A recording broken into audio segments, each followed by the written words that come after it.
Bonjour, dans la vidéo d'aujourd'hui, nous allons compléter le cours Comparer et mesurer les angles. C'est un cours qui va être assez rapide car il comporte beaucoup de rappels. Nous avons déjà parlé des angles dans le premier chapitre de l'année, vocabulaire de la géométrie. On en a parlé également quand on a fait addition et soustraction. On commence donc par rappeler la définition d'un angle. Un angle est une région infinie du plan, délimitée par deux demi-droites qui ont la même origine.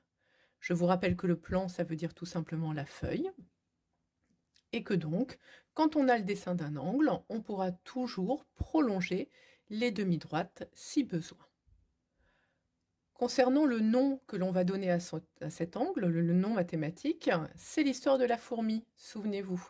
Cette fourmi, je peux la faire atterrir sur un des côtés de l'angle et la faire marcher. Elle fera alors le chemin BOA. Ou bien, si c'est Madame Gagé qui a choisi la fourmi, elle marchera forcément dans l'autre sens et la fourmi fera alors AOB comme chemin. Je vous rappelle que ce soit BOA ou AOB, quoi qu'il arrive, on n'oublie pas le chapeau. C'est le chapeau qui nous montre que ces trois lettres forment un angle. L'unité de mesure des angles qui est utilisée au collège est le degré. Je vous rappelle cette fameuse blague concernant le four et le rapporteur. Quand vous mettez un plat au four, c'est à 120 degrés Celsius. À 120 degrés Fahrenheit, éventuellement si vous êtes aux États-Unis, même si ça ne fait pas très chaud. Par contre, quand on mesure des angles, on a des degrés, sans rien d'autre derrière. Bref. On écrira du coup que la mesure de l'angle AOB est égale à 35 degrés, avec le petit rond en haut. N'oubliez pas l'unité, c'est important quand on fait des mesures. Souvent, quand on utilise un rapporteur, il est doté de deux graduations en degrés. Vous l'avez vu notamment si vous avez déjà passé votre permis rapporteur. Vous avez une graduation extérieure qui va donc de la gauche vers la droite, de 0 à 180 degrés, et une graduation intérieure de droite à gauche qui va également de 0 à 180 degrés. Alors, avant de compléter la suite du cours, je vais aller sur la Classroom. Voilà. Sur la Classroom, vous pourrez trouver la totalité du cours et notamment ce que nous allons faire sur les angles particuliers. On va apprendre à mesurer précisément un angle et donner au degré près sa mesure. Mais il y a déjà, pour certains angles, des connaissances que vous avez. Si je prends par exemple l'angle nul, l'angle nul, il est complètement fermé, sa mesure est égale à 0 degré. Imaginez mes deux mains qui sont fermées devant vous. L'angle nul, il est fermé. Vous connaissez également l'angle droit. L'angle droit a une mesure égale à 90 degrés. Je vous rappelle que pour vérifier qu'un angle est droit, on utilise l'équerre. Et puis, du coup, si l'angle nul c'est 0, l'angle droit 90, l'angle plat correspond à une mesure de 180 degrés. 90 ici et 90 là. 90 plus 90, 180 degrés. Ok, donc là on a 0, ici nous avons 90, là on a 180 degrés. Du coup, un angle aigu aura une mesure comprise entre 0 et 90 degrés. Et un angle obtus aura une mesure plus grande que 90 degrés et plus petite que l'angle plat, donc entre 90 et 180 degrés.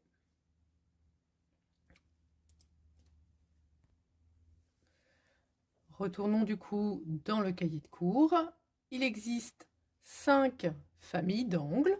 L'angle nul, où la mesure est égale exactement à 0 degré.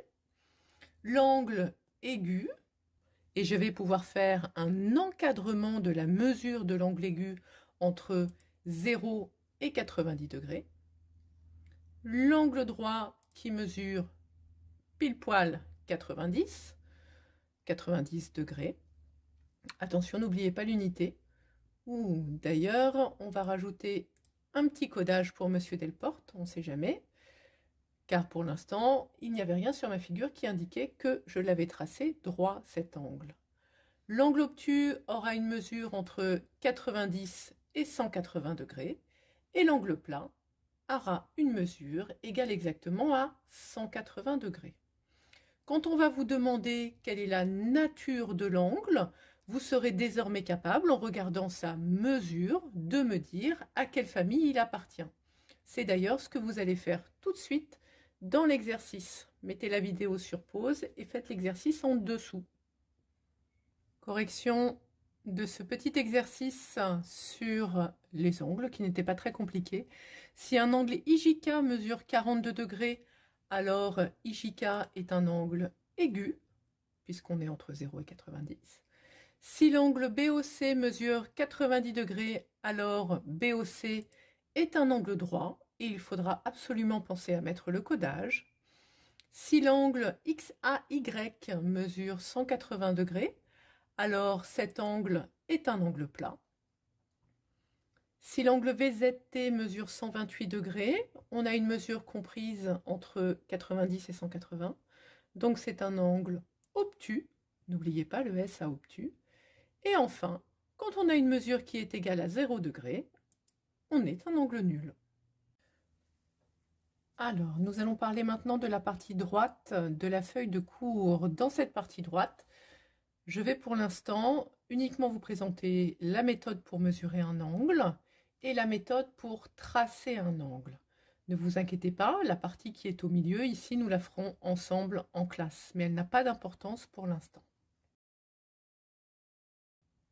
Voici la méthode pour mesurer un angle au rapporteur.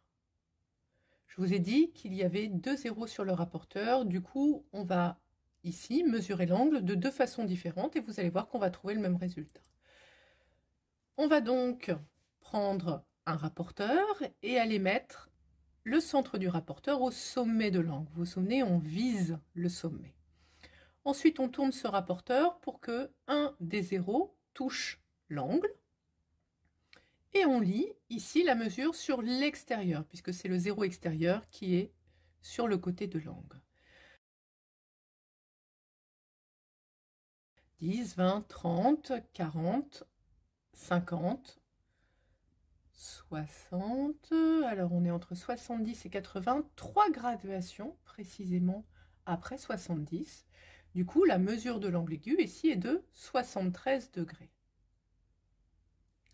On va quand même vérifier si en prenant l'autre zéro, ça fonctionnait aussi. Je replace correctement mon rapporteur et ce coup-ci, je choisis de mesurer en utilisant le zéro intérieur. Alors, toutes les graduations n'y sont pas, mais ça va quand même fonctionner de la même façon. On a 0, 10, 20, 30, 40, 50, 60, ici 70, et nous sommes 3 petites graduations après. On trouve que la mesure de cet angle est également 73 degrés. On peut choisir l'un ou l'autre des zéros, la graduation intérieure ou la graduation extérieure, cela donne la même chose. Voici maintenant la méthode pour construire un angle. Donc on va commencer par un angle aigu, un angle qui mesure 54 degrés. Cet angle, il s'appelle XOY, donc je vais commencer par tracer un côté OX. Je vais placer le rapporteur ici correctement en mettant bien le centre de mon rapporteur sur le futur sommet. Et je veux aller, moi, jusqu'à 54 degrés. Donc en partant de 0, je vais mesurer 0, 10, 20, 30, 40, j'arrive à 50 et je rajoute 1, 2, 3, 4 petites graduations et je fais un petit trait. Je vais ensuite compléter mon dessin en traçant le deuxième côté, la deuxième demi-droite. Et j'ai bien tracé un angle qui mesure 54 degrés. Voici maintenant comment construire un angle obtus, un angle qui mesure 118 degrés. Je commence à nouveau par placer un des côtés. Je mets correctement mon rapporteur avec une graduation à 0 sur le côté déjà tracé et je vais aller chercher le 118 degrés. 118, c'est plus que 90, donc je vais être forcément avec un angle qui est plus ouvert qu'un angle de 90 degrés. 110, quand j'arrive à 110, je rajoute 8 petites graduations et je fais un trait à 118 degrés précisément. Je prends ensuite ma règle pour tracer le deuxième côté, la deuxième demi-droite, et j'ai ainsi tracé un angle de 118 degrés qui est bien obtus puisqu'il est plus grand que l'angle droit.